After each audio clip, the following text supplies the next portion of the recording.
So hello guys, welcome back on my YouTube channel. तो कैसे हैं आप लोग? आई होप के बढ़िया होंगे। तो भाई लोग बात करने वाले हैं एसएससी जीडी स्ट्रेटजी 2022 के बारे में। जैसा कि आपको पता ही है कि जनवरी 2023 के स्टार्ट में ही आपका ऑनलाइन टेस्ट शुरू हो जाएगा एसएससी जीडी का। आई होप आप सभी ने फॉर्म भर लिए होंगे। तो अब आपका काम क्या बचता है? अब आपको अच्छे से तैयारी करनी है। कैसे मैंने तैयारी की थी और क्या क्या चीज़ें आपको करनी होती है इस एग्ज़ाम के लिए, मैं बता दूँ। ये एग्ज़ाम बहुत बड़ी तोप नहीं है जैसा कि सब लोग इसे मान के चलते हैं, लेकिन हाँ, आपको अच्छे से मेहनत जरूर करनी पड़ेगी, तभी आप इसमें कामयाब हो पाओगे। अपनी कुछ एक्सपीरियंसेस आपके साथ शेयर करूंगा इस वीडियो में, तो बने रहेगा वीडियो के साथ। वीडियो को लाइक करके चैनल को सब्सक्राइब कर दीजिए। इसी तरीके के अपडेट, इंफॉर्मेटिव वीडियोस डिफेंस से रिलेटेड आपको इस चैनल पर हमेशा देखने के लिए मिलते रहते हैं। तो चलिए शुरू करते हैं। तो सबसे पहले मैं बता दूँ कि आपने ऑनलाइन फॉर्म भर लिया है, ठीक है। आपका एडमिट कार्ड जारी होगा इसके बाद एग्ज़ाम के लिए, ठीक है। तो आपको एग्ज़ाम के लिए एक डेट बताई जाएगी, टाइम बताया जाएगा, ठीक है। 3 शिफ्टों में एग्ज़ाम होते हैं। एक आपकी मॉर्निंग शिफ्ट होती है, आपकी डे वाली शिफ्ट होती है, इवनिंग शिफ्ट होती है। तो उसमें आपका पेपर होता है, ठीक है। और इस बार थोड़े थोड़े बदलाव भी देखने के लिए मिले हैं। जैसे कि पिछली बार हमें 90 मिनट मिले थे, क्वेश्चन 100 थे, और इस बार आपको 60 मिनट मिले हैं, आपके क्वेश्चन 80 है। और पिछली बार एक क्वेश्चन 1 नंबर का था, तो 100 में से 100 का जो है वो था हमारा टारगेट भी। और इस बार जो है 80 क्वेश्चन है, एक क्वेश्चन 2 नंबर का है, तो आपके 180 में से मेरिट बनने वाली है, ठीक है। तो जैसे ही आपको एग्ज़ाम की डेट मिलेगी, आपको एग्ज़ाम में बैठना होता है, ऑनलाइन टेस्ट देना होता है। आप ऑनलाइन टेस्ट देते हो तो 1 या 1.5 महीने बाद आपका रिजल्ट आ जाता है, जिसमें कि आपकी कट ऑफ बताई जाती है। स्टेट वाइज अलग अलग कट ऑफ होती है, कि ऐसा नहीं है कि हर स्टेट की सेम रहती है, अलग अलग, ठीक है। जैसे ही आपकी जो भी राज्य हैं सबकी अलग अलग कट ऑफ निकलती है। कट ऑफ में आपका नाम होता है, तो आपको फिज़िकल के लिए बुलाया जाता है, ठीक है। और फिज़िकल आपका 5 किलोमीटर की रेस होती है लड़कों के लिए, जो कि 24 मिनट का टाइम मिलता है आपको। इजीली वो हो जाती है, उसमें कोई भी आपको दिक्कत नहीं आती है। फिज़िकल के लिए अब बाद में सोचेंगे, उसके लिए मैं स्पेशल वीडियो बना दूंगा आपके लिए कि किस तरीके से फिज़िकल होता है। आपको मैं मोटा मोटा तौर पर बता रहा हूँ कि कैसे कैसे क्या क्या होता है, ठीक है।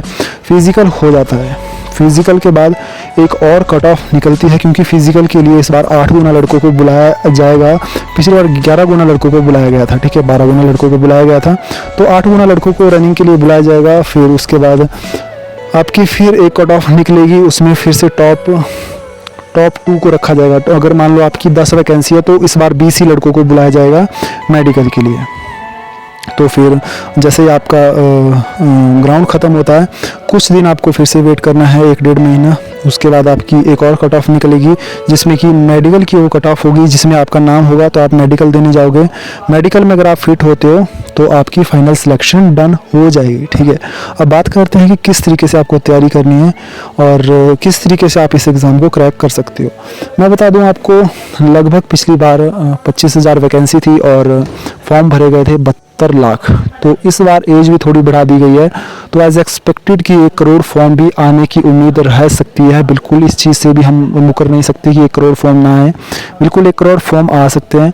तो उस हिसाब से आपको अपनी तैयारी लेकर भी चलने की ज़रूरत है, ठीक है। सबसे पहली बात, अगर आप एवरेज स्टूडेंट हो तो आपको बहुत मेहनत करने की ज़रूरत है। अगर आप इससे पहले आपने कोई टेस्ट की तैयारी की है, आप कुछ परसेंट नंबर से रहे हो, कुछ 1-2 नंबरों से रहे हो किसी भी फोर्स में, किसी भी चीज़ में, तो आपको थोड़ी मेहनत करोगे तो भी आपका सिलेक्शन हो जाएगा। लेकिन इससे पहले अगर आपने किसी की भी तैयारी नहीं की है, कभी भी कॉम्पिटिटिव एग्ज़ाम की तैयारी नहीं की है, तो आप में थोड़ा लैक ऑफ कॉन्फिडेंस भी होगा, आपको मेहनत भी ज़्यादा करनी पड़ेगी।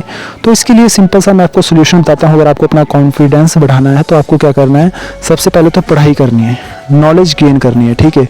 ऐसे ही फालतू का कॉन्फिडेंस लेकर नहीं घूमना है, मेहनत करनी है, फिर आपको कॉन्फिडेंस बढ़ेगा।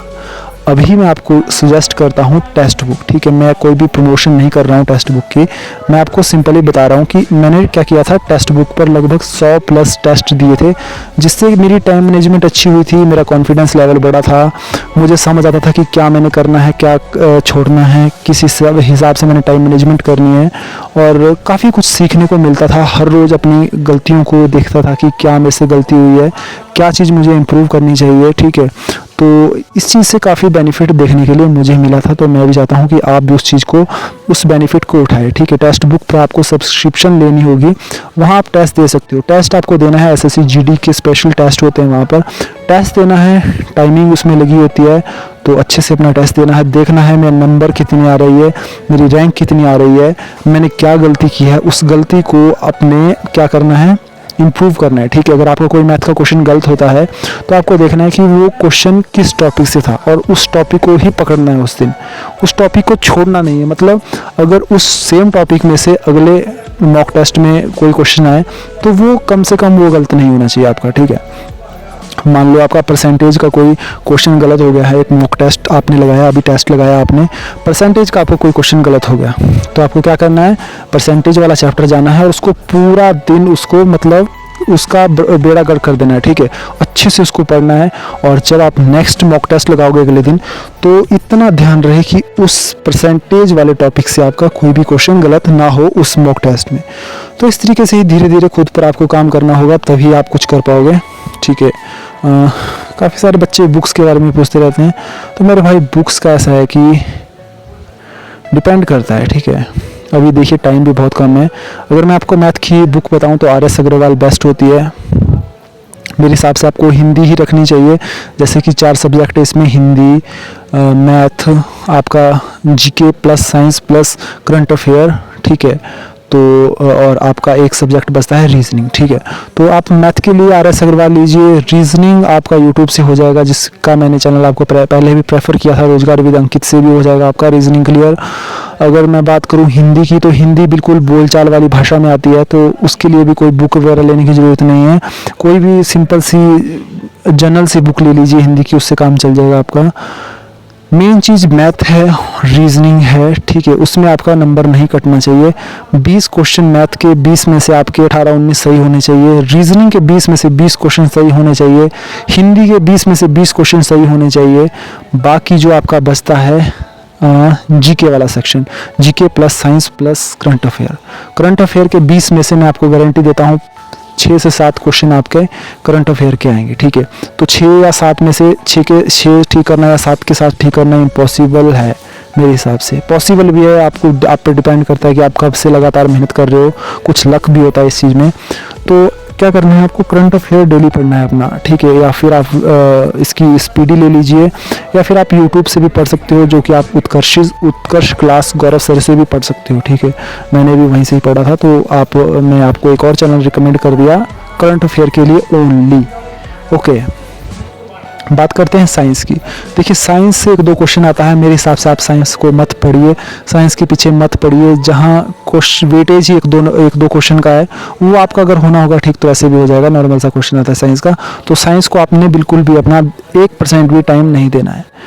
बात करते हैं जीके की, तो जीके आपको बिल्कुल जनरल पढ़नी है, ज़्यादा टाइम जीके को नहीं देना है, क्योंकि जीके एक समुद्र है। ठीक है, वो ऐसा समुद्र है, अगर आप उसमें डूबोगे तो उसकी जो गहराई है वो अथाह है।